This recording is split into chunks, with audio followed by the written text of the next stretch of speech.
पद्धतीने ही महापौर पदाची सोडत काढण्यात आली। सर्वप्रथम अनुसूचित जमाती यांचं आरक्षण काढण्यात आलं, त्याच्यानंतर अनुसूचित जाती यांच्यासाठीचं आरक्षण काढण्यात आलं, नागरिकांसाठी मागास प्रवर्ग याचं आणि त्यानंतर खुला प्रवर्गाचं आरक्षण काढण्यात आलं। ही संपूर्ण प्रक्रिया अत्यंत पारदर्शक पद्धतीने राबवण्यात आली। काही राजकीय पक्षांना शिवसेना उभाटाला त्याच्याबद्दलचं ऑब्जेक्शन होतं, ते त्यांनी रेज केलं, पण त्याच्याबद्दलची संपूर्ण खुलासा हा नगरविकास राज्यमंत्री यांच्याकडनं करण्यात आला आणि अत्यंत चांगल्या पद्धतीने महाराष्ट्र राज्याच्या वतीने हे आरक्षण काढण्यात आले।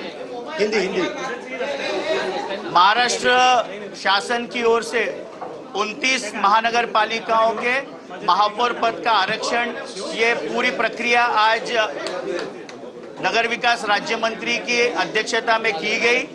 पहले अनुसूचित जमाती इनका आरक्षण निकाला। चॅलेंज मध्ये सत्ताधाऱ्यांच्या माइंडेडला बघून काढलेली लॉटरी सिस्टम आहे, याचा आम्ही धिक्कार करतो।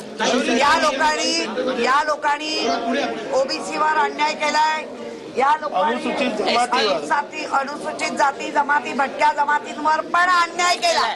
मुंबईमध्ये तुम्ही कोण ठरवणार आहे? मग आधी डिक्लेअर करायचं होतं की 4 पाहिजे 5 पाहिजे तर काढू, तुम्ही आता सांगता की 3 नाही म्हणून आम्ही करत नाही। मग 2 तर आहेत ना, काढायची होती, याचा अर्थ जाणून बुजून ठरवून केलेली लॉटरी आहे, त्याचा आम्ही धिक्कार करतो। आपण पाहूया, ठरवून सोडत काढण्यात आली असा आरोप किशोरी पेडणेकर यांनी केलेला आहे। ठाकरेंच्या शिवसेनेकडून सोडतीवर बहिष्कार टाकण्यात आलेला आहे। एसटी प्रवर्गाच्या चिठ्ठ्या का टाकल्या नाहीत असा सवाल पेडणेकर यांनी केला। एससी एसटी प्रवर्गातील 2 उमेदवार असताना सुद्धा चिठ्ठी का टाकण्यात आली नाही असा सवाल पेडणेकर यांनी केलाय। आणि ठरवून सोडत काढण्यात आलेली आहे आणि सत्ताधाऱ्यांनी मॅन्डेट पाहूनच सोडत काढलेली असा आरोप पेडणेकर यांनी केलेला आहे। ठाकरेंच्या शिवसेनेकडून सोडतीवर बहिष्कार टाकण्यात आलेला आहे। एसटी प्रवर्गाच्या चिठ्ठ्या का टाकल्या नाहीत असा सवाल किशोरी पेडणेकरांनी केलाय। मुंबई महापालिकेचं महापौर पद सर्वसाधारण महिलांसाठी राखीव आहे। ठरवून सोडत काढण्यात आली असा आरोप पेडणेकर यांनी केलेला आहे। एससी एसटी ओबीसी या प्रवर्गावर अन्याय झालेला आहे असं पेडणेकर यांनी म्हटलंय। एसटी प्रवर्गाच्या चिठ्ठ्या का टाकल्या नाहीत असा सवाल किशोरी पेडणेकर यांच्याकडून उपस्थित करण्यात आलाय आणि मुंबई महापालिकेच्या आरक्षणावर ठाकरेंच्या सेनेनं आक्षेप घेतलाय। महापौर पण महिला मिळते, त्यामध्ये महिलांचं राज्य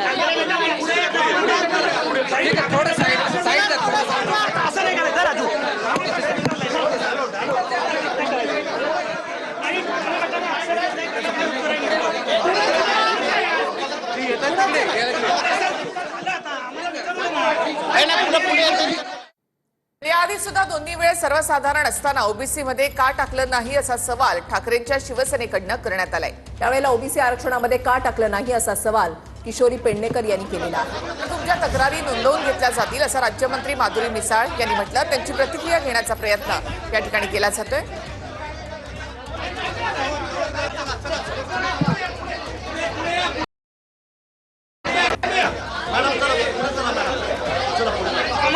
तिथे घेत नाहीत काय पुढे जागा जास्त आहे, चला पुढे साईड द्या। तर नगरविकास राज्यमंत्री माधुरी मिसाळ यांच्या अध्यक्षतेखाली ही संपूर्ण सोडत जी आहे ती काढण्यात आली। किशोरी पेडणेकरांनी जो आक्षेप घेतला, जो आरोप केला, तर त्याच्यावर माधुरी मिसाळ यांनी सांगितलेलं आहे की तुमच्या तक्रारी ज्या आहेत त्या नोंदवून घेतल्या जातील असं त्यांच्याकडून सांगण्यात आलेलं आहे। मात्र आता माध्यमांशी बोलत असताना माधुरी मिसाळ नेमकं काय बोलतात हे पाहणं देखील महत्त्वाचं आहे। तुमच्या नेतृत्वामध्ये ही लॉटरी काढण्यात आली। लाडक्या बहिणीच्या हाती प्रमुख शहरांची दुरादखल जायला पाहिजे। मुंबई, नवी मुंबई, नागपूर, नाशिक, पुणे ही महत्त्वाच्या शहरांमध्ये आता महिला मुंबई, नवी मुंबई, पुणे, नाशिक, नागपूर महत्त्वाचे मेट्रो शहर आहेत। त्या ठिकाणी महिला आरक्षण पडलेलं आहे। महिला महापौर लाडक्या बहिणीच्या हाती आता महत्त्वाच्या शहरांची